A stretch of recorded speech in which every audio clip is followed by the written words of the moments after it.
Now, at this stage, I think I need to explain the importance of banking.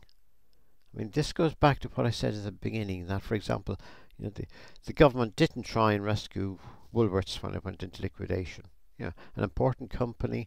It employed a lot of people. It had lots of shops in practically every town in the UK.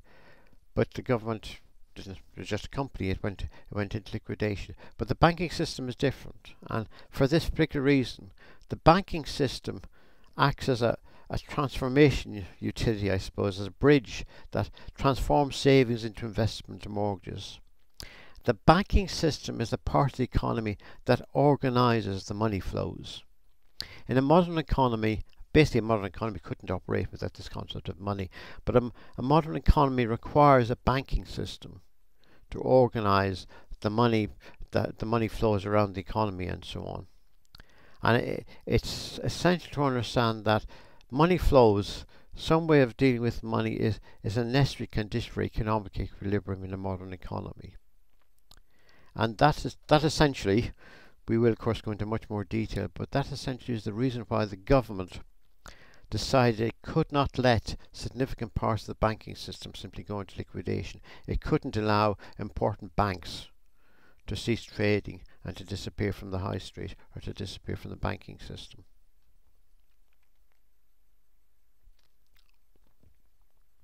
Now, I've already mentioned that deregulation happened in the 1990s.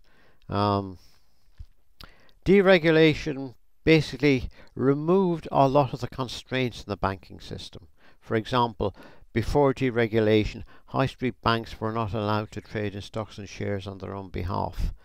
For more detail on this, by the way, you should look at the background information that we provided, the introductory background information on this problem, and indeed the background videos will give you some more detail on this. Now, what I've tried to suggest here is what happened to the banking system after deregulation.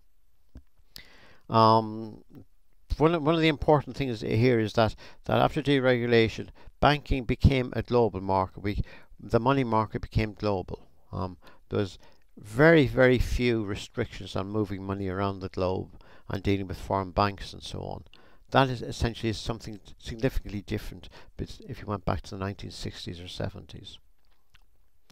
The banks, the large high street banks, the big names that we know, people like Barclays, Lloyds and so on, they effectively consolidated their banking operations by essentially buying up a lot of the smaller traders and investment banks.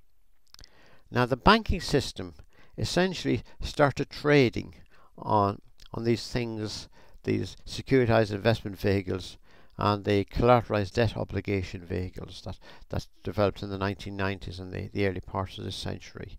They traded those amongst themselves. Now, if you remember from the introductory videos, I suppose, if you've looked at them, we said that the way mortgages were issued changed after deregulation. Mortgages were no longer held by the bank or indeed the building society issued them, but they were sold on the wholesale money markets. The bank or the building society got back the money, or was used those to recycle to generate more mortgages and so on. So the bank started to act more as an agent for dealing with issuing the mortgage and dealing with the repayments. But the bank itself didn't have to wait for 20-30 years to get all the money back. So essentially, the banking system became more divorced, more separated from the physical economy. What I'm trying to suggest in this diagram is that the banking system almost formed a closed loop that dealt with itself in lots of ways and generated lots more money and lots more income without actually going near the physical economy as we understand it at all. So there was a large increase in internal trading. The amount of mortgages that was issued greatly increased.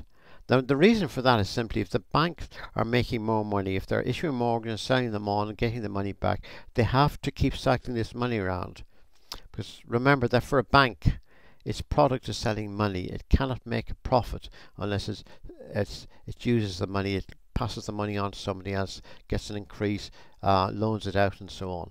It's absolutely no use to a bank to have lots of money in the vaults. They're not going to make any money that way. So the amount of mortgages increased, and again, if you go back to the background videos, you'll see that this is the thing that led eventually to the sale of subprime mortgages, to the sale of mortgages to persons who were very high risk and possibly that they had a great chance of not being able to repay their mortgages.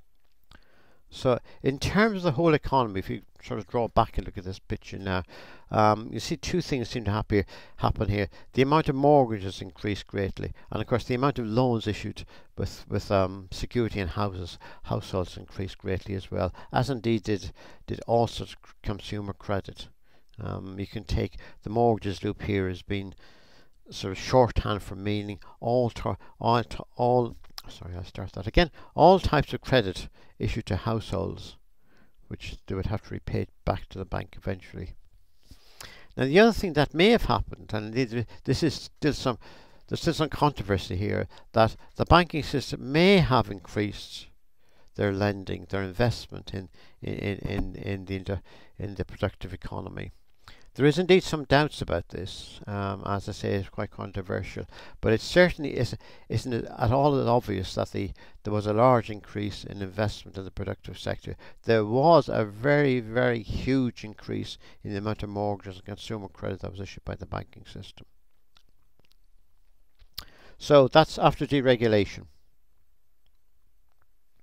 And of course, as we probably already know, things did not go very well. After the 2007 crisis, basically the wholesale market seized up. Now, perhaps something you need to understand here is that the banking sector works on trust. That by and large, every bank dealing with these complex financial products, these SIVs and CDOs, did not have great understanding of exactly what was in these things. Banks trusted each other. It was only after that the problems with the subprime mortgages happened in the United States. Again, you need to go back to the background lecture to understand this a bit better. After that happened, that all major banks decided that they had a big problem. They didn't want to buy more of these things anymore, simply because they had no trust in what was in them. So the effect on the total economy was something like this. The amount of mortgages decreased very greatly. New mortgages almost stopped being issued after 2007 for some time. It was very, very difficult to get a mortgage. Savings possibly decreased. Consumer credit, of course, declined rather rapidly. And certainly the investment in productive industry did decrease. Now, it's important to understand here the reasons for this. If I go back very quickly to the deregulation thing, the reason that the banking system was deregulated was because of a change in the political understanding of how the economy worked. And this I'll come to again in the second of these two videos. But the big difference was that after about the end of the 1970s, most politicians, most national governments came to believe that Keynesian macroeconomics, which involved the government managing the economy, was not the way economy actually worked, and it didn't work very efficiently. Monetarist theory suggested a different way of working. Effectively, monetarist theory suggests that government should withdraw from markets as much as possible. It should allow markets to work with as few regulation as possible, and that is a thing that brought about deregulation.